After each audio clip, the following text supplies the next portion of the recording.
Seoul officials lodged a formal complaint with Beijing today, accusing Chinese fishing boats of ramming and sinking a South Korean Coast Guard vessel last week. Chinese illegal fishing boats in South Korean waters have been a thorn in bilateral relations between the two countries for some time.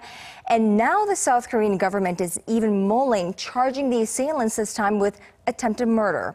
Our Lee Minyoung has this report. The Korean Coast Guard says it's looking at charging the operators of a Chinese fishing boat with attempted murder after they attacked members of the Coast Guard on the open seas. The Chinese fishermen are still at large, but they're wanted for intentionally crashing their 100-ton vessel into a comparatively tiny Coast Guard speedboat last Friday in the West Sea, as officers attempted to stop them for fishing illegally. One Coast Guard officer dove into the water before the speedboat sunk and was soon rescued unhurt, but he could have been killed if he wasn't so quick. When they attacked us with their 10-meter boat, I thought that means they probably wouldn't care if they killed someone, or they might have even wanted to kill. The South Korean government has made a formal request to the Chinese government to search for the attackers and their vessel.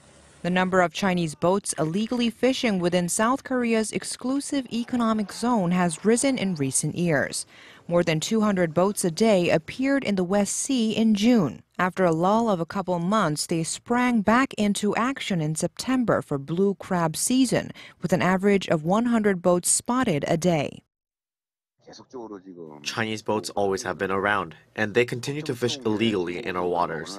But what worries me is how all of a sudden there are so many of them.